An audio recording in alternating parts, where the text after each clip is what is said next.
Hi friends, welcome करती हूँ आप सभी का आपके अपने यूट्यूब चैनल पर। तो फ्रेंड्स, जैसा कि आपको पता है, ऑल इंडिया में आप कहीं से भी है, कोई भी गवर्नमेंट जॉब सबसे पहले आती है हमारे चैनल के जरिए आपको सबसे पहले बता दी जाती है। मेरे पास काफ़ी कमेंट्स आ रहे हैं सब्सक्राइबर्स के, कोई जम्मू कश्मीर से है, कोई हरियाणा से है, राजस्थान, त्रिपुरा, सबके कमेंट्स आते रहते हैं। लेकिन देखिए, जब जो भी वैकेंसी सबसे पहले आएंगे, मैंने आपको बताया है, आपको सबसे पहले हमारे चैनल के जरिए ही पता चलेंगी। तो आप बेफिक्र रहिए, जैसे ही नोटिफिकेशन आता है आपको सबसे पहले बताई जाएगी। जिस भी स्टेट की वैकेंसी सबसे पहले आती है, असम के लिए भी मेरे पास काफ़ी कमेंट्स आते हैं। असम का सिर्फ एक ही नोटिस आया था, वो मैंने आपको बताया था। ठीक है, तो चलिए फ्रेंड्स, अब बात करेंगे। न्यू रिक्रूटमेंट आउट हो चुकी है ऑल इंडिया में, आप कहीं से भी आप एलिजिबल हो, अप्लाई कर सकते हो। कैसे अप्लाई करना है, क्या क्या प्रोसीजर रहेगा, सारा मैं आपको इसी वीडियो में क्लियर करूंगी। उससे पहले अगर आप चैनल पर पहली बार विजिट कर रहे हैं, सब्सक्राइब करना इस चैनल को, साथ में बेल बटन को जरूर प्रेस करना। इससे आपको फ्री में नोटिफिकेशन आते रहेंगे जब भी मैं कोई नई जानकारी डालूंगी। चलिए फ्रेंड्स, अब बात कर लेते हैं रिक्रूटमेंट की। सबसे पहले बात कर लेते हैं इंपॉर्टेंट डेट्स की, और कौन कौन अप्लाई कर पाएगा वो भी मैं आपको सारा यहीं पे क्लियर करूंगी। और किसी भी गवर्नमेंट जॉब की तैयारी के लिए बेस्ट स्टडी मटेरियल आपको इस वीडियो के डिस्क्रिप्शन में मिल जाएगा, आप उसको डाउनलोड कर सकते हैं। बहुत ही ज़्यादा वैल्यूएबल बुक्स है। अभी एफसीआई का एग्जाम हुआ है, काफ़ी क्वेश्चन उसी में से आए हुए, आप उसको टैली करके भी देख सकते हो। अप्लाई देखिए, आप 20 जून 2019 से अप्लाई कर सकते हैं। लास्ट डेट अप्लाई करने के लिए है 4 जुलाई 2019 तक आपने अप्लाई कर लेना है। और एप्लीकेशन फीस के लिए यहाँ पे 4 दिन और दे दिए गए हैं, यानी कि वैसे 4 जुलाई 2019 तक अप्लाई कर पाएंगे, और एप्लीकेशन फीस के लिए 8 जुलाई 2019 लास्ट डेट रखी गई है। और एज लिमिट यहाँ पे देखिए, अगर आपकी एज मिनिमम 17 साल है, मैक्सिमम 42 है, आप एलिजिबल हो, अप्लाई कर सकते हो। प्लस तब भी आपको एज रिलैक्सेशन यहाँ पे अलग से दिया गया है, वो भी बताती हूँ किस तरह से। पे स्केल यहाँ पे देखिए 35,400 से लेकर 1,12,400 आपकी यहाँ पे सैलरी होगी। वैकेंसीज की बात करें तो टोटल जो वैकेंसीज यहाँ पे आउट हुई है, 1624 वैकेंसीज आउट हुई है। उसमें भी इन्होंने 3 से 4 कैटेगरी में डिवाइड कर रखा है। वो किस तरह से, वो भी मैं आपको क्लियर करूंगी। सबसे पहले देखिए, 617 पोस्ट जो है वो है जूनियर इंजीनियर सिविल के लिए। इसमें इन्होंने कैटेगरी वाइज डिवाइड कर रखा है, इसको आप रीड कर लेना। इसके लिए टोटल वैकेंसीज है 617। और फर्स्ट जो वैकेंसी यानी कि जूनियर इंजीनियर सिविल की हम बात कर रहे हैं अभी, जिसके लिए यहाँ पे अगर आपने 3 साल का डिप्लोमा किया हुआ है सिविल में, यानी कि अगर आपने सिविल इंजीनियरिंग की हुई है आप अप्लाई कर सकते हो।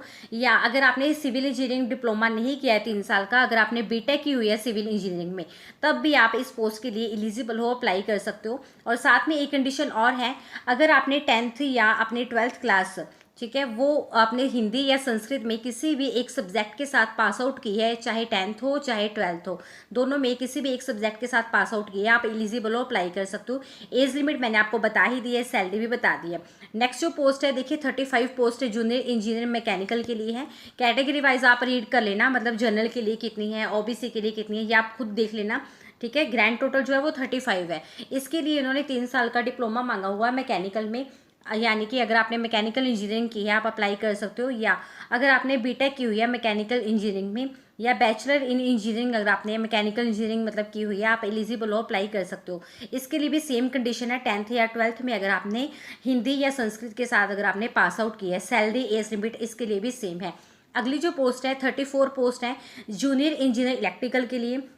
इसको भी आप कैटेगरी वाइज रीड कर लेना। इसके लिए अगर आपने 3 साल का डिप्लोमा किया हुआ है इलेक्ट्रिकल इंजीनियरिंग में, तब आप एलिजिबल हो, अप्लाई कर सकते हो। या अगर आपने बीटेक की हुई है इलेक्ट्रिकल इंजीनियर में, या बैचलर इंजीनियरिंग की हुई है, तो आप इस पोस्ट के लिए एलिजिबल होंगे, अप्लाई कर सकते हो। सेम यहाँ पे एलिजिबिलिटी है, यानी कि यहाँ पे 10th 12th अगर आपकी हिंदी या संस्कृत में किसी एक सब्जेक्ट के साथ पास आउट है, आप एलिजिबल होंगे, अप्लाई कर सकते हो। एज लिमिट और सैलरी हर पोस्ट के लिए यहाँ पे सेम बताई गई है।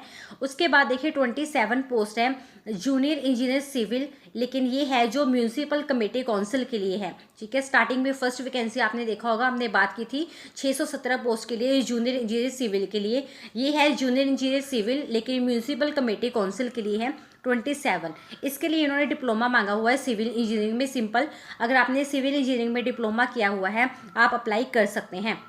नेक्स्ट जो पोस्ट है 53 पोस्ट है जूनियर इंजीनियर सिविल, इसके लिए भी ये सेम पोस्ट के लिए है, लेकिन ये म्यूनिसिपल कॉरपोरेशन के लिए आउट हुई है 53 पोस्ट। ठीक है, 53 पोस्ट है। इसके लिए उन्होंने डिप्लोमा मांगा हुआ है सिविल इंजीनियरिंग में।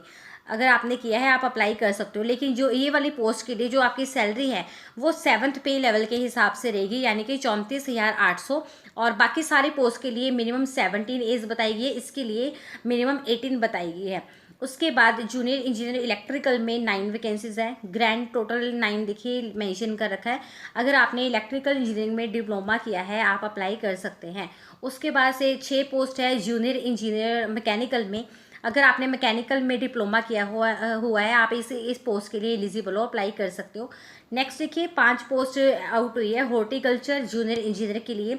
इसमें अगर आपने बीएससी एग्रीकल्चर में विद हॉर्टिकल्चर में की हुई है आप अप्लाई कर पाओगे, ठीक है। इसके लिए भी 7th पे कमीशन के अकॉर्डिंगली सैलरी होगी 34,800, मतलब आपकी यहाँ पे सैलरी बताई गई है। उसके बाद 2 पोस्ट जूनियर इंजीनियर इलेक्ट्रिकल में आउट हुई है, जिसके लिए इन्होंने सेम एलिजिबिलिटी मांगी गई है जो इन्होंने पहले भी बताया, 3 साल का डिप्लोमा इलेक्ट्रिकल इंजीनियरिंग में या बीटेक अगर आपने इलेक्ट्रिकल इंजीनियरिंग में की है आप इस पोस्ट के लिए एलिजिबल हो, अप्लाई कर सकते हो, ठीक है। सारा जो ग्रैंड टोटल करके बनेगा ये 1624 वैकेंसीज बनेगी, ठीक है। नेक्स्ट जो पोस्ट है देखिए जूनियर इंजीनियर सिविल के लिए है।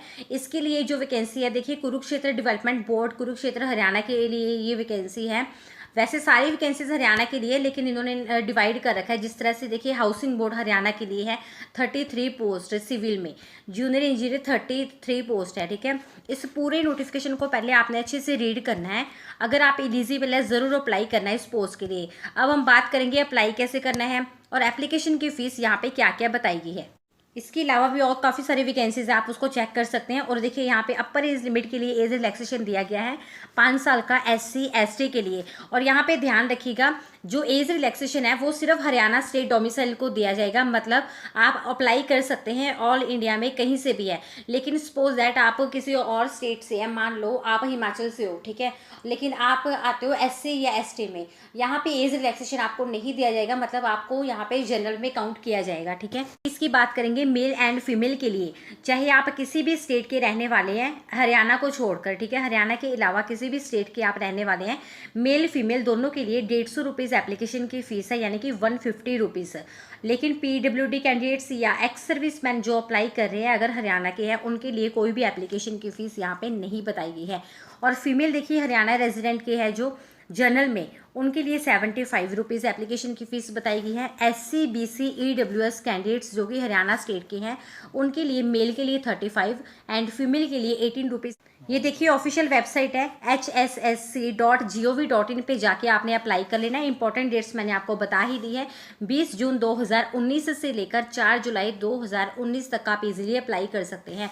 वीडियो को लाइक शेयर ज़रूर कीजिएगा। Thanks for watching.